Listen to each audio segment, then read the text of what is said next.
Welcome, everybody, to Who's Your Band? I am Jeffrey Paul. I am joined with Sean Morton. How are you, Sean? Did you forget my fucking name? Jesus Christ, I saw you last week.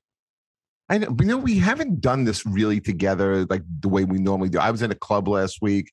Then I did it, I think a show without you, and then you did a show without me. So it's really been a long time since we've done this together. Yeah, I'm good with that, though.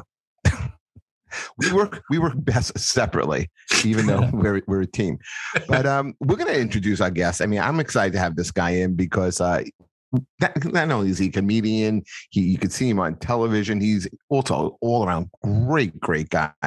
I'd like to get to know him a little bit better, so we're going to find out. Let's introduce comedian Mr. Eric Neumann. How are you, Eric? What's up, Jeff? Hey, Sean.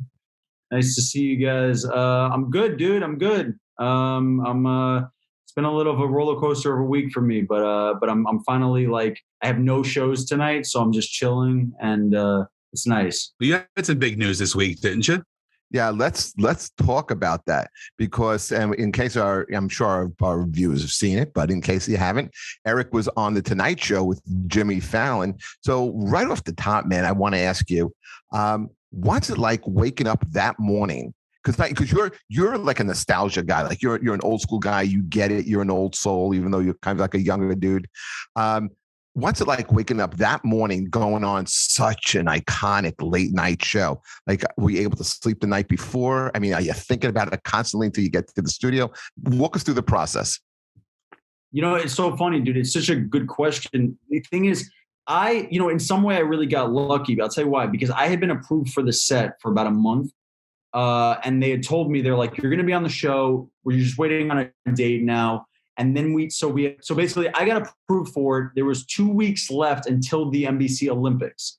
So they said, if you don't get booked in these 2 weeks, it'll be after the Olympics. So I was running the set a million times, and then once I realized that 2 weeks was running out and it wasn't going to happen until after the Olympics, I go, okay, I have a 2 week break. I'm going to emotionally remove myself from the set a little bit, because you could really, you guys know, you can run jokes into the ground to the point that you hate them. They're not getting laughs anymore, whatever. So it's you need to really feel material. So I was I gotta get the fuck out of here and away from this material for 2 weeks. So every set I didn't even include those jokes. I was like, let me, remove myself. Then the Olympics ended. It was President's Day. I got a text from the booker President's Day morning. The first day they were back shooting again. And he was like, you available tomorrow? And I was like, yeah, of course.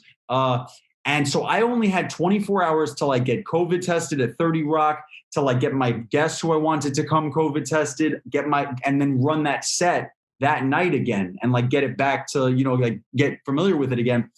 I'm actually, I really consider myself lucky that I didn't get a week or two out with a date. And I'm happy it happened so quickly, because I didn't want to wake up every morning, go to sleep every night and think about it and be like, oh, this is the date, and then count down every day until the date. I was like, great, it's happening tomorrow. I'll run the set a couple times tonight.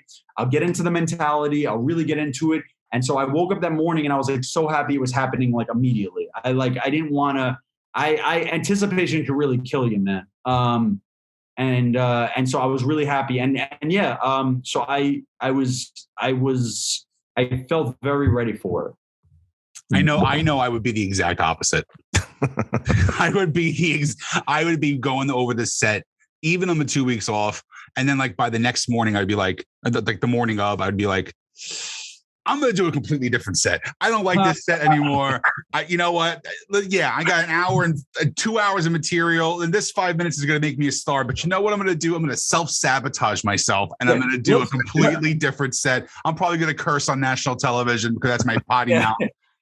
Every comic brings their best five, but I'm going to mic it. Yeah, I'm going to try out just jokes that I have written in my notes app on my phone. Just end every joke with, is there anything there? Yeah, we just start doing jazz hands because I have no idea what to do. Eric, you're real close with your mom. Your mom always wants you really close by. I know that's part of your in one of your jokes, but how excited was she to sit in the audience to see her son on the Tonight Show? Dude, she didn't sit in the audience. My mom has a job at Bloomingdale's. She works in fine jewelry at Bloomingdale's. Recently moved to Scarves, actually.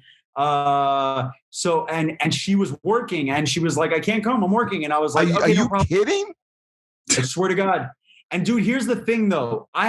You're allowed to bring 4 guests with all the COVID stuff. So I found out noon on Monday and had to be at the studio to film 3 p.m. Tuesday. That's a 25-hour window. In that 25 hours, in order for any of my guests to actually be able to show up, they had to get a negative PCR test. It's very hard to get a negative PCR test in 4 hours. So I actually couldn't even bring 4. Two of my other friends who I wanted to bring, they just couldn't get negative tests in time. So I ended up having 2. My brother's in Peru right now, so he didn't come. So it's just like I brought a couple comics who are close buddies of mine, Sasha and Ron. They came and they sat at the top of the studio and watched the show, or at least my set. And yeah, I mean, dude, it was, and to answer your question, Jeff, my mom doesn't even understand any, like, she didn't really like understand. She's like, I don't get it. Like, what do you mean? Like, are you in Fallon? Like, is Fallon, like, is it happening in person? Like, are you doing it over Zoom? Like, she didn't understand. He's got no fucking idea about anything. Like, she doesn't understand. I can explain it to her. She just doesn't grasp. And then finally, I think once her friends and stuff started reacting to it, like, oh my God, this is a huge deal. That's when she started to really understand, like, okay, I guess this is big. And then when she saw me on TV, she's like, okay, now it all comes together. I understand. Yeah. But she didn't even understand. She's like, well, I don't understand. They book you. Like, how did they see? Like, she doesn't, it's whatever. But it was exciting. I think once her friends were like 70, were like, we stayed up till 12:30 a.m. for the first time in 47 years to watch him. I think she realized, okay, it's like a big deal, Yeah, moms are great though, but my mom never gave me any credit for comedy. Like, I started doing a joke as my closer. It's like an insinuation of her masturbating. So she saw me do it once live, and then she never came to a show ever again. And then I got inducted into the Friars Club. And like, they're waiting downstairs, and like I get my phone, and then she sends me a text and says, okay, this is big. Like, I opened the Hard Rock Casino. Like, I was the first comic on stage at the Hard Rock. I did the Borgata for weeks. You know what I mean? I bring her for a cheap meal at a fucking fancy townhouse in friggin' New York City. And she was like, oh my God, this is the greatest thing ever. That meant nothing to her. Until me and Jeff interviewed a guy from General Hospital, Sean Kanan. And when I told her that we were interviewing her, you would have thought that fucking Jesus Christ was walking down my steps. Oh my God. You got somebody from General Hospital. You gotta be kidding me. Oh my God. You're good, aren't you? You and Jeff, this thing that you do, it's really good, isn't it? Working. Yeah. They don't get it. They just don't get it. I told her before at dinner, I wrote a great new joke about you. She goes, tell me now, because you're never going to see my fucking face in the crowd again. That's hilarious, dude. Yeah. Dude, once she realizes her little boy is doing stuff she doesn't want to hear, it's that she's out. You're done. Eric, where did you guys watch the actual, like, the first time it was on? Did you watch it like at your house? Did you have people over? Were you watching with your mom? I watched it. No, I watched it at my buddy's apartment. Dude, I am very, for me, I'm not against the idea of other people doing this shit, but personally for me, dude, the idea of like a watch party where you like invite all of your friends and acquaintances to come out and watch you is like the most terrifying thing in the world to me. I don't want any part of that shit. Dude, I remember one time I used to get, I think twice I got Facebook invites from people who were doing late night. Come to this bar. I was like, you want all these fucking people here? Like, I was like, I just want to chill, have a couple drinks, some dinner, go back to my buddy's apartment. And we watched it, like 4 of us. Like, we just watched it. And that's the way to do it, man. What, dude, for real, like, I'm not doing that, bro. I don't need to live that, dude. I could just picture my mom like sitting at a bar, like the scene from La Bamba when Bob is watching, he's all drunk and he's like watching the TV. That's my brother up there, man. Yeah, I'm your Irish uncle too. Exactly. This is why I like Eric, man. He's like I said, he's an old soul, old school guy. It's just another set. It is an accomplishment. It's definitely has cachet, but like you didn't let the moment overwhelm you. And I really respect that, man. I think that's great. Let me ask him: Do you listen to music like to get yourself all like psyched up? I mean, is music a part of your life? Absolutely. Actually, like usually, so the Cellar is my home club. So when I live on the Upper East Side, right, which is the exact opposite direction of the Cellar, I take electric bikes. That's like my thing. Throughout the year, like freezing cold temperatures, I like bike riding. Unless it's like, if it's 10 degrees, I won't, but even like 30 degrees, whatever. So I have an electric bike membership. I'll take an electric bike every night that I'm at the Cellar. I'll take it from the Upper East Side to the Cellar, be there in like 20 minutes. And I always listen to music the entire bike ride. Like that's like my routine. Like it just gets me in a good mood, like wind in my face. I love it, man. What do you listen to? So I listen to a lot. There's a big variety of what I listen to on the bike ride or whatever, but like certainly like the Beatles, Metallica, Radiohead, Nirvana.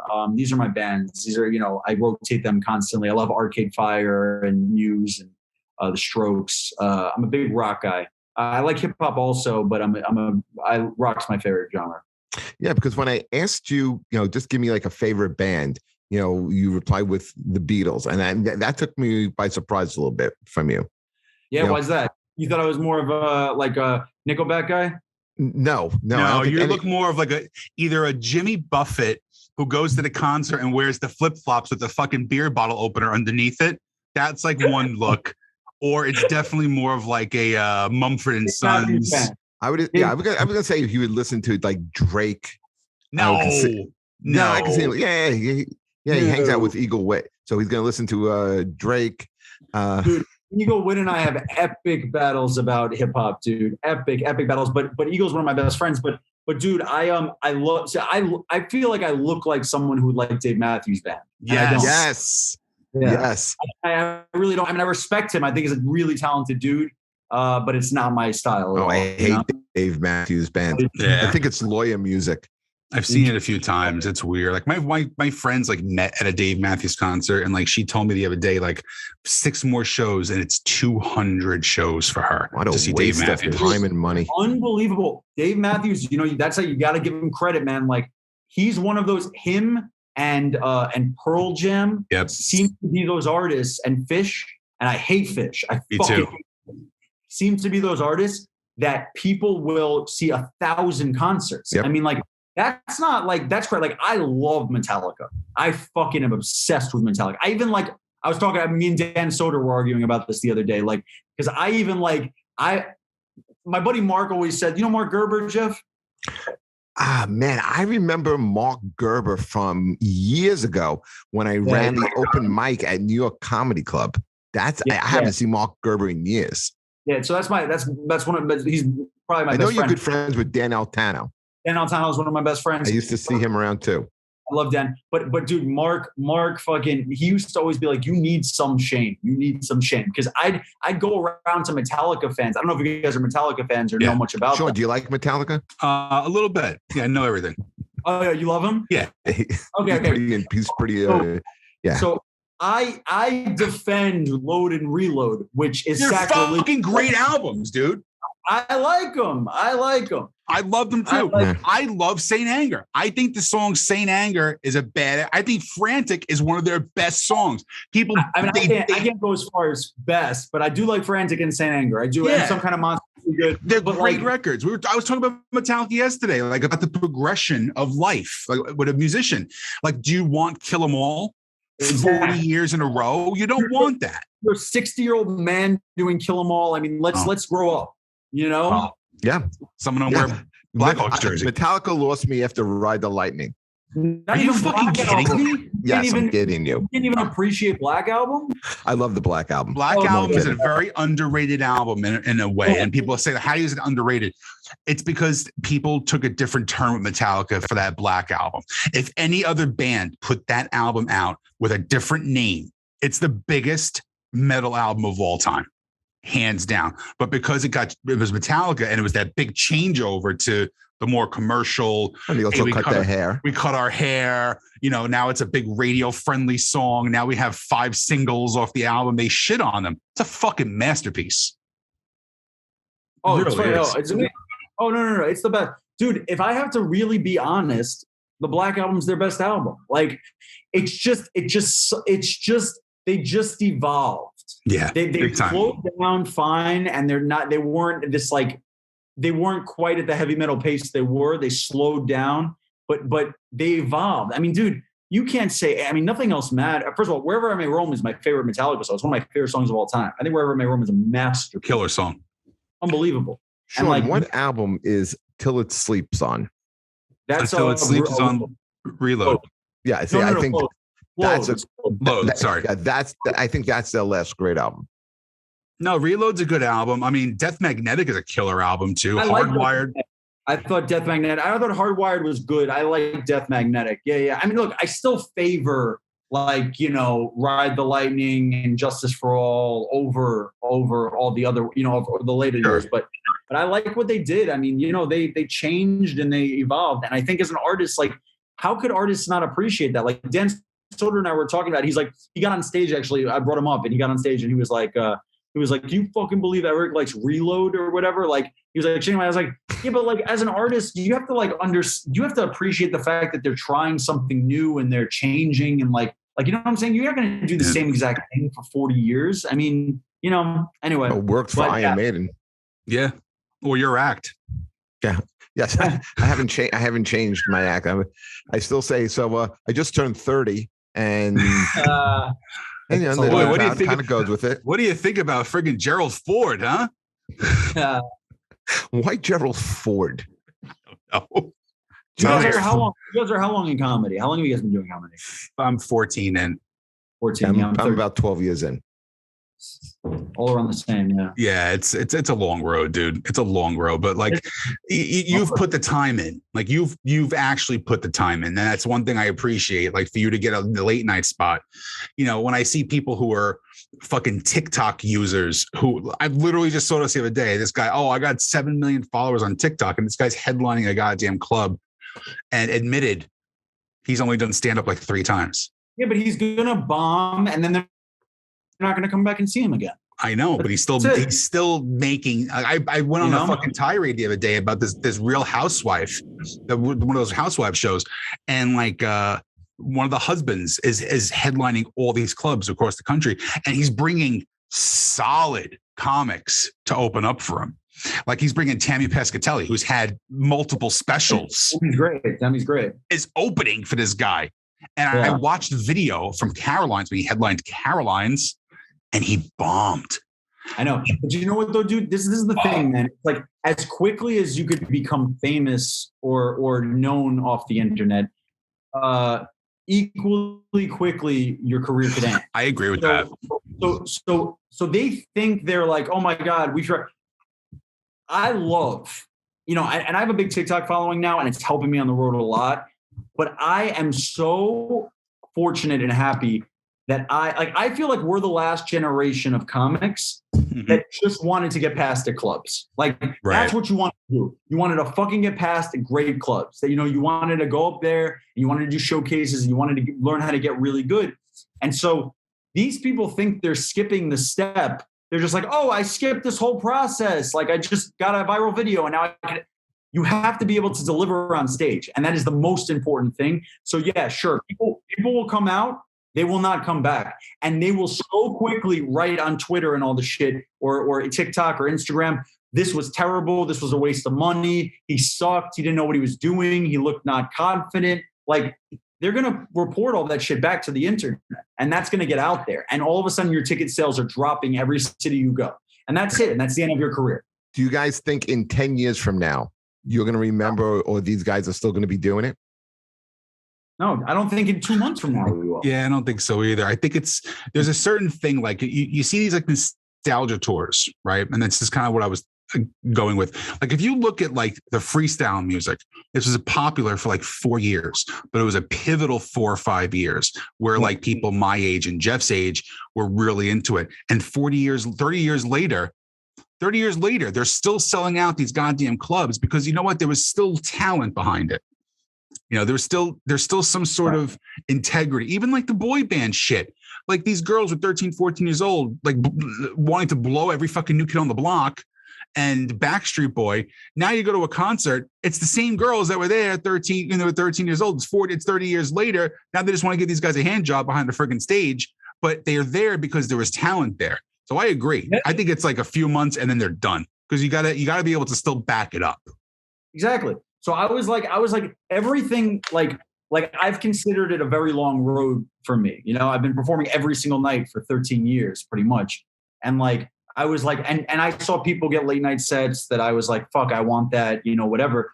And I'm just glad it came when it did, because I wouldn't have been able to deliver the set I did 4 years ago. I just wouldn't have. I wouldn't have had the confidence. I wouldn't have had like the ability to do that. So it's like people who are trying to rush and get there first, man, that's a bullshit philosophy. I really doubt it works out.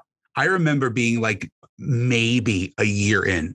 And I said to a friend that was booking me, hey, I'm going to record my first CD. And he laughed in my face. He's like, what the fuck are you talking about? I said, yo, I got a lot of material.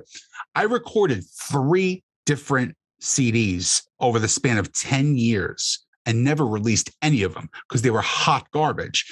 And I'm even talking 10 years in, I was doing well, you know what I mean? But like, I jumped the gun. I was not ready. No, I get it. But you know what though, dude? It's like, you know, I see new comics come in now, right? And it's not you can be a new comic, have like 100,000 followers on TikTok and have never gotten up before. So you come in with a little bit more confidence, right? You're like, oh, I have 100,000 people. And an audience that's there to see you. Right. And they haven't seen you.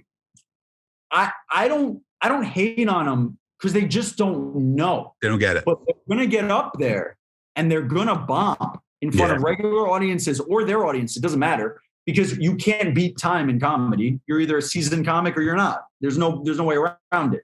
So it's like, they'll start to understand that. So it's like, you thought like, all right, I was doing pretty well. I'm a year into comedy. Like, I have this material. Let me do it. You didn't have the foresight to know, like, no, but in 10 years from now, I'm going to be 20 times better than I am. Oh, sure. Like, now I'm ready. Like, now I know I'm ready. I got the producer ready to go. I'm getting the venue set up. You know, like I have all the material, you know what I mean? So now I know I can bring that on the road with me. Yeah. But it took 14 years. Yeah. But dude, I didn't record my album until 2018. I was already 10 and a half years into stand-up. And it's wild to me how people think they're going to record albums after 2 years. Like even Chappelle or Louis, guys at the highest level of brilliance in comedy, like they wouldn't have put out a great album in 2 years. Yeah. Like, who the fuck are you? You know? And 10 years later, you're buying a Staten Island ferry. Exactly. A lot of these guys that are these TikTok folks and, the soap opera guys who I've worked with on the road, a lot of it isn't even really comedy. It's more like a TED Talk. Yeah. Like they'll come up with like a laptop and they'll show pictures of maybe a scene that they did or something, and they'll just discuss about what's going on and maybe take some answers from the crowd. I remember one time, Eric, Voss and I did the Gramercy Theater with Lenny Dykstra, and Lenny was the headliner. And it was basically him talking to the audience. He's not doing stand-up. Oh, dude, I did it with Mick Foley when Mick Foley was getting on the road. Like, I had worked with him on a roast, and he bashed me on MySpace. This is how far back it's going. He bashes me on MySpace, claiming that I wasn't being a comedian. And then, like, fast forward, like 2 years later, we're doing some shitty gig on Mulberry Street in the middle of Little Italy. I'm getting paid $100, and he got like $5,000 to do the goddamn show. And all he did was tell stories about being on the road and sleeping on people's couches and, you know, who I rode in a car with. And it wasn't even comedy. He's not. So does he suck? I've never seen him. I see his name on stuff. I just have a personal thing with him. I think he's full of shit. I think he's a piece of shit. Okay. And I've said it. I really have said it to his face. I think he's a piece of shit. But he has worked on it a little more, where it's more funny stuff instead of just telling stories to wrestling fans. Much like, you know, Jeff doing that show, Lenny Dykstra, he's going to have a room full of fucking Mets or Phillies fans in there wanting to hear stories, or the soap opera people, these, you know, sex-starved fucking housewives who want to come out and see these people. But you know what, though, dude? This is what I realized. And Seinfeld always said this. And by the way, I think Seinfeld in some ways is super arrogant. And like, sometimes I'm not really a fan of how he comes off, but he's obviously a brilliant comic. But like, he always said, like, they give you the, it's called he used a phrase, I think it was the free five, which means if you're like a celebrity or someone that people like was it 5 or was it 4? think the free 5 minutes, something like that. We're like, we'll give you 5 minutes to prove to us that we should enjoy you. Like, whereas guys that aren't famous, they get on stage, they have to prove themselves immediately. Yes. A celebrity or somebody that say they get 5 minutes. They're like, here's 5 minutes on the house to prove to us that, we're going to laugh. We're going to laugh. Like, you don't have to prove it. We're here. After 5 minutes, if they're not delivering, the audience starts turning. Yeah. Like they're like, all right, like we don't really care anymore that you're a celebrity. Like they're looking at their phones, they're talking. We're not enjoying this. Like it's just you're not being funny. So I've been in the room for that. At the Cellar, seeing Chris Rock do it at Gotham, Louis going up with notes, and like you're right, they get the courtesy of the first 4 or 5 minutes, and then if it's not good, like Rock wasn't good and Louis was average, but you can see they're clearly working out stuff. And by the way, brilliant, dude. I saw Chris Rock the other night at the Cellar, dude, and I thought he was like really incredible. Well, he's got the tour coming out now, right? Yeah, and it's going to be amazing, dude. His new material is amazing. But I have seen Chris really mics it at the Cellar. So like he'll go up with notes and like he won't even try to like Chris Rock it. He'll just be like sort of like subtle, like he'll just be quiet and soft spoken and just sort of see if the concepts are funny. And he'll really be honest with himself and be like, which I love and I admire so much. But it's a little bit of a brain fuck that you're seeing one of the greatest comics of all time, like not doing that well, like really not doing that well. And the audience kind of being disappointed in it. But I admire him so much because he's like, I need to work this stuff out. Like, I don't know what to tell you. Like, this is my process. And I love when I go out to LA and if I go to the Comedy Store or something like that, and you'll see like the lineups there are just ridiculous. It's like, Sebastian Maniscalco goes up and then it's Mark Maron and then it's like, Andrew Santino. And then it's like 7 or 8 bangers in a fucking row. Doing 15 minutes and you're sitting there and these guys have multi-million-dollar bank accounts and these guys are on top of the world and you're watching them die a slow, painful death because they're all working out new material and it makes you feel good about yourself in some weird way because like you know what they're going through. Because you realize, I think we grow up. Remember, the only time you could see a Chris Rock or a Louis when you're growing up as like a regular person and not a comic is if you go to MSG or the Beacon Theater or whatever. And by this point, they already have a really polished new punchy hour. So it's like or HBO special or whatever. Like at that point, it's already done. The work is done. But so you assume like some part of you really just assumes like, okay, well that was easy for them. And you didn't realize like how many bombs had to go into creating that, right? Sure. So it's like, and now we're comics and we work with some of these guys and we get to see the behind the curtain thing. And it's weird. It's the tedious process. It's like, it's kind of a brain fuck a little bit. Oh yeah. I remember being like 16, going to my junior prom. And of course you do the after prom thing and you go to the city and you see a comedy show. And I was at Dangerfields. And I remember Chris Rock bumping everybody because he was running his hour for Never Scared. Wow, so I saw that before it was ever on HBO. And I've always been a fan of comedy. I can remember just sitting there just going, wow, this is one of the most amazing things I ever heard. And then like 6 months later, it's on HBO and it was completely different. It was like half the set was completely different. So now you take a step backwards and it's like 30 years later. Now I'm a comic and I know what it's like just to get a 5-minute chunk perfect. It take you a year. It's always changing. Yeah. Absolutely. That's the thing. It's like when we talk about joke thieves, right? Like people will be like, what's the big deal? It's like the big deal is I put my fucking soul into this to try to get this bit to work. So if somebody's ripping me off for it, like that is a huge deal. Yeah. Oh, it's horrible. I had it happen as I was on stage coming off hosting for somebody who was a big comic and them saying to me, that's a really good joke. I'm going to use that. I go, no, you're not. And then do it on the same show. But on the same show. Anybody who knows anything about comedy knows exactly who you're talking about too. So I mean, and he's, by the way, look at that, right? Talking about get there first, right? Your name might not stay. He was the one who that guy had more success than anybody for a long time. And he got successful young. And Rogan, that whole Rogan thing with I think it was that whole Rogan thing just really, really destroyed his career. Yeah. You know, you saw that Rogan clip, right? Oh yeah, of course. I'm not talking about Mencia. I'm talking about somebody different. Oh, you're not talking about Mencia. No, I'm talking about somebody different. Oh wow, okay, but a Mencia type. Big comic, very big comic, yeah. And we had similar managerial people. Oh, so I know who you're talking about. You know, yeah, I know exactly who you're talking about. Very Ginzo. Yeah, but Sean, comedy writing is kind of like an accordion because you write a lot and then you shrink it down, then you tag it up, and then you may cut something out so I think it's, your jokes, even though maybe you're doing some of the same joke for 5, 6, 7 years, you're constantly adding and deleting from it, you're throwing in a new reference here and there. Dude, I had a joke.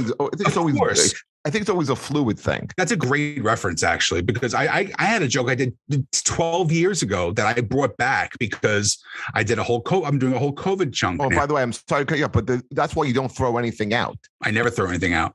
I still have a joke that I'm dying to use on stage. I've done it 7 times. It's bombed 7 times. I still think it's the greatest joke I've ever written in my life, and I'm never throwing it away because at one point it will work. So then you just have to figure out.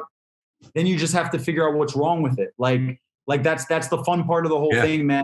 I had this bit that literally on paper, I was like, I know for a fact this bit is so good.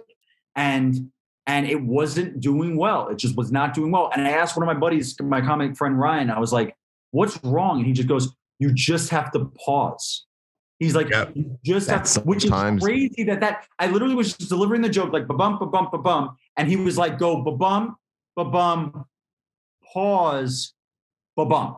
Like they needed time to process it. And I was like, wow, like I never would have known that. I never would have recognized that. And that sometimes it's that easy of a fix. And sometimes it's a way harder fix most of the time. Isn't that crazy? And it could take you sometimes months, weeks, even years to figure out that one beat. And that's why you run the set, like Seinfeld said, hundreds of times, 100 times before you know this is going to work or not. Jeff, you've seen it. My closing bit that I do about Pittsburgh, the traveling bit, same exact thing. I would do the joke and it would get laughs, and I stopped it. I stopped it dead in its tracks. I waited 4 seconds, and then I do the punchline. And now it's a monster closer just from making that little tiny pause. You're exactly right with that. Oh, it's so hard to figure that out sometimes. It's so hard to figure that out. The thing I always forget, and I try to remind myself about this all the time, is like the audience is not going to think as fast as I do about my own jokes. Like they're going to need more time, especially when you go to some places in the middle of the country where these people are fucking stupid. Yeah. Like, there's a difference between running your jokes in New York City and running it somewhere like in Ohio or Iowa. 100%. So I was like and as a New Yorker, I grew up in New York. I've been here my whole life. I talk very fast. And the thing I had to really realize about traveling the country, and now I'm touring a lot, is I have to slow down for these people. Yeah. Like, are you able to do that? Yeah, I do. I just pause more. I take my time more. It's I mean, it was a challenge at first because I'm just so naturally, I've been talking at this pace my whole life. I haven't been talking at this pace my whole life, but that's what you have to do when you're on the road. Did you guys see the Dick Gregory special, the documentary? No, not yet. If you get a chance, check it out. And there was one thing that Chris Rock said about Dick Gregory, which resonated with me a lot. And Eric, I kind of relate to you with the talking fast. I'm the same exact way. But Dick Gregory was very, very deliberate on stage. He would come out, he'd sit down on a stool, he'd take out his cigarette, and then Rock goes. He never felt like the audience was being pulled or taken away from him. And I think sometimes, like when we get on stage, like, maybe because we're in New York and we're doing 10, 15 minutes, if you're lucky, per set, you kind of feel like, hey, I got to get all this stuff out. I got like 20 minutes worth of stuff and I got to do it in 10, 15 minutes. Yeah. And that it's so funny, man. So I ran my original late night set, had one more joke at the end of it. And I was speeding through the set. And the booker was like, dude, just end on the joke before that. Like you want to pace yourself. Like that's so important. It's funny. You could really do the same set, same exact amount of jokes in 5 minutes and 10. You really can. Oh, absolutely. Jeff will tell you, like, I'm not a city comic at all. My path was very, very different in comedy. I was on the road in 6 months hosting. Like, I was just very, very different. So if I ever do go into the city, it's a couple times a year. And when they go, all right, look, we're going to give you 7. All right, can you do that? I'm like, yeah, I can do that. You know, like, it's like, and I don't know what to pick anymore. That's the biggest problem. And I can't read that room. Like, I remember, I think I told you this, Jeff. I was opening for Jeremy Piven when he was doing a club, right? And he was just the most obnoxious prick I've ever worked with in my life. Doesn't ask any questions to you or anything like that. He looked at me. Now, I'm not tooting my own horn, Eric, all right? But I have a lot of material. If you told me you need me to do an hour and a half, I'm going to give you an hour and a half of material. He walked up to me and goes, can you do 10? And I go, I'm going to try, buddy. I'm going to try. I got to tell you, it's so funny you mentioned him. So Stand Up New York used to book him for these like one-nighters kind of thing. He would do like a one-nighter on a Thursday. And they booked me on the show and they booked me to follow him. And this was like 4 years ago or something. I was a little nervous. I was like, fuck, I'm following Jeremy Piven. Like, it's definitely his crowd, whatever. He was the easiest celebrity follow. Yeah. Oh, yeah. No question. So easy. They were like, oh my God, a real stand-up comic. Like, you know, like, I just remember thinking like, this is too easy right now. Yeah, he was a real dick when I opened. The second night, he was like, listen, I know you did 15 last night. Can you cut it down to 8? Because I'm going to cut 15 off my set because I'm really just I'm not in the headspace to do it tonight. So if you could just do 8, I'd be great. I did 24. Just to fuck with him because I was already paid too. So I just wanted to fuck with the guy. He asked you to do old Kobe number and you did new Kobe number. Bingo. That's a good one too. Yeah. Yeah, he was a real dick. Hey, Eric, let me ask you something. So you've been in the cellar for a little bit now, and how do you make the adjustment from, following someone like this happened to me this past weekend, and I purposely wanted to follow Derek Gaines. I think Derek is great. I think he's great. I think he's a monster comic. He's an urban comic. And there's like when an urban comic kills, it is like that is a tough follow. And I wanted that challenge. Okay, I love that you did that, dude. I love that. I used to always do that. I used to always be like, if something scared me, I tried to address it as quickly as possible. Like I was like, that scares me. I felt it. I was like, I don't want to follow Chuck Nice. So I was like, put me after Chuck Nice because I got to figure it out. You're going to have to do it sooner or later. You might as well. So how did you make that adjustment? Like, or was it an adjustment for you to go from, say, like following someone at the Strip or the Grizzly Pear to the cellar where everyone's killer? I mean, it's just, dude, I watch these guys. It just raises the bar so fucking high. It does. Man. Guys are just fucking, you're watching like a Tell and just Goldman and Bobby Kelly and Nikki Glazer and just these fucking just great Greer and Godfrey. Dude, Godfrey is on another planet. He's a dude. Very underrated comedian. Oh my God. Like he is a fucking, like that guy he's got to be one of the scariest acts in the history of comedy to follow. That guy Did you have to follow him? I've never followed Godfrey, but he's a absolute machine of a comedian. It's unbelievable. It's unbelievable how talented he is. And he does voices and he's so charismatic and he's just so skilled in everything. And he's a funny thinker and, he's just great jokes and great act outs and impressions and smiling and it's just insane, So yeah, but dude, the thing is like, so for example, I hosted the cellar also. So there was one night where it was Kevin Hart, Aziz, and Louis back to back to back. Jesus Christ. And then wow, what a great night. It was amazing. And then there's a point where Aziz and Kevin Hart were on stage together, fucking around. And Godfrey was closing the show. And they wanted, so Kevin Hart has a huge posse. Like he, everywhere he goes, if he's doing a spot, 15 people are in the room with him. And so he's also the nicest guy. Comic. He's a bringer guy. 15 to get up. He needs 15. They said, if you bring 12, we'll give you a couple minutes less, whatever. But he, so his people come down, they're in the back of the room or whatever at the cellar. And the manager says to me, when Kevin wraps up, his people are going to all leave. And I don't want you to bring Godfrey right up because I don't want him going up with like 15 people are leaving the room and there's noise and whatever. Just do like 5 minutes.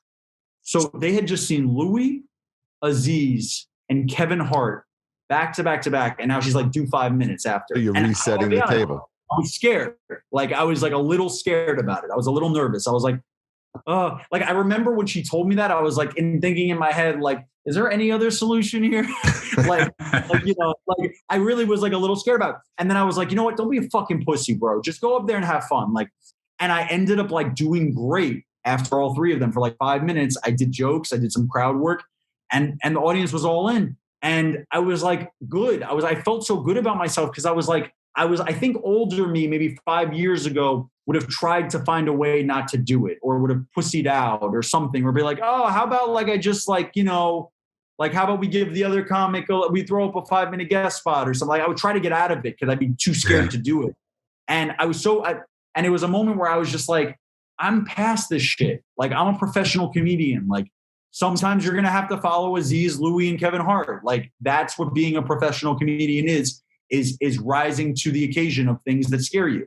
And so like, I was like, great, bring it on, Dude, are you a competitive guy? I'm very self-competitive, very, very self-competitive.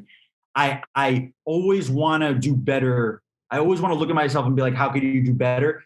I think I used to be more competitive with other comics. And I think I've channeled that into a very self-competitive nature instead, which is way better, dude. Because honestly, all you should be comparing yourself to is you a year ago, you 2 years ago, you 6 months ago, you yesterday. Not like what this motherfucker's getting or he's getting or he got that and I want that. That's negative. Positive is I was like this yesterday. I'm going to be better than this today. That's positive, right? So I'm trying to really stay in a positive mindset. I let all the jealousy shit leave. Like I really made, and dude, by the way, I'm a jealous person. So I had to make a lot of effort over years to do this. It's hard, man. It's very hard. It's maybe the hardest part of comedy in some ways. And like, I made a choice to just be like, that's something they got. It's not mine. There's plenty of opportunities for me. I don't have to be mad about it. They worked hard. Good for them. I'm going to focus on me. And that's really helped me a lot, man. And it's helped me in a psychological and emotional level on a daily basis. It's made me feel healthier as a person. I always tell, I've had a couple people that I don't want to say mentor, but like they would look up, I would bring them on the road or whatever. And the first thing I always tell somebody is they're like, what's your advice if you want to be a comic? And I never tell them, right, go take a class. But I always say, be a good person. And they don't understand when I say be a good person, because we all see the constant backstabbing and the lying and the bullshit that we go through. I don't ever think I've done that. And I've always stood by my morals and said being a good person. And I've had a lot of opportunities come to me just by doing that. I, again, talking about bad experiences, like, one of my goals was to play the Borgata. I wanted to play the Borgata. My friends were doing it. I thought it was a great thing. People were telling me, you're not going to do it. You're too young. You're only in it 7 years, blah, blah, blah. I said, okay, no problem. And when I got rid of those people from my professional career, I just was like, hey, I met you here, blah, blah, blah. Do you mind if I, send you my tape? He goes, you don't need a tape. I know how you are. You're a good person. Give me your avails. And then 3 minutes later, I got my first week. So it's just about putting that positive fucking energy out there too, and leaving that negativity behind 100%.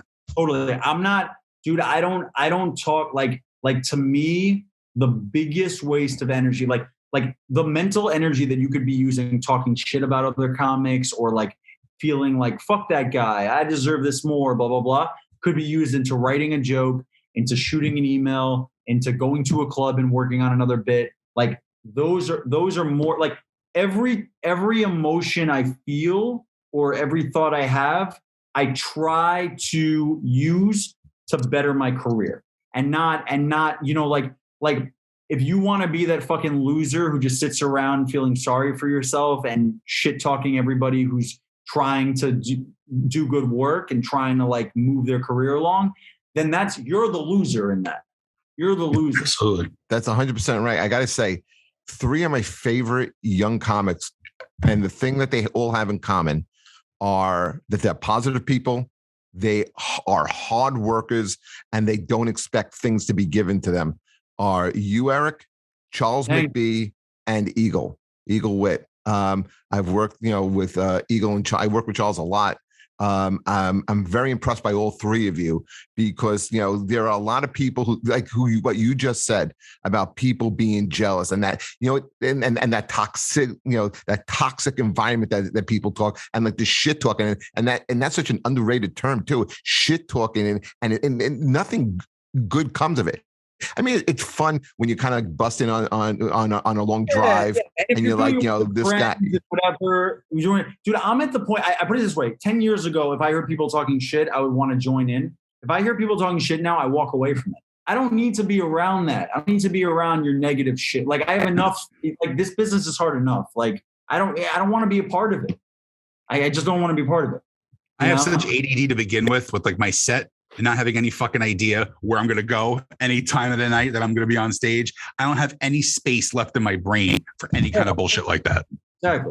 Exactly. And by the way, give it up to the people who just like, if you're hardworking and you're funny and you get things, you earn them.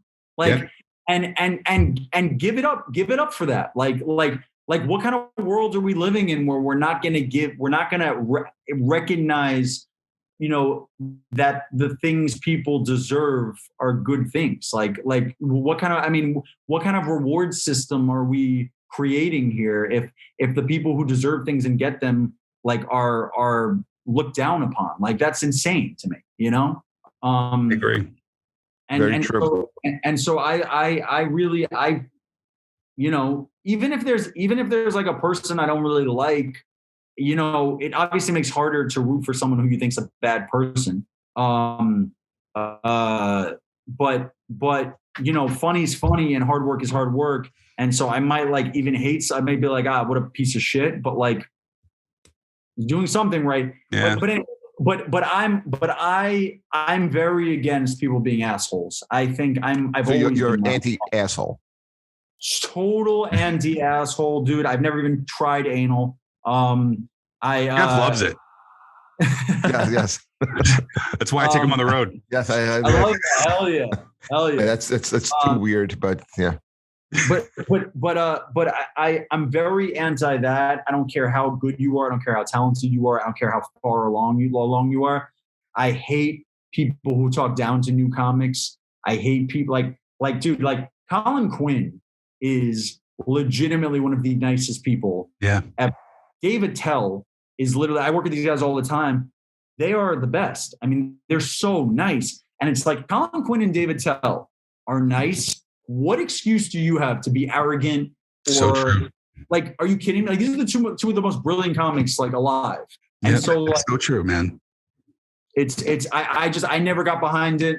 I'm fully against it. And like, and I've always been this type where it's like, I felt like a lot of people were always trying to get into big crews. Like they'd be like, oh, like I got to get into Big J's crew, or like I have to get into like, Attell's crew or something. And I was like, and I love Attell, and I actually like Big J too, but personally, but and on stage, but I was never like that. I was like always like, who do I enjoy talking to?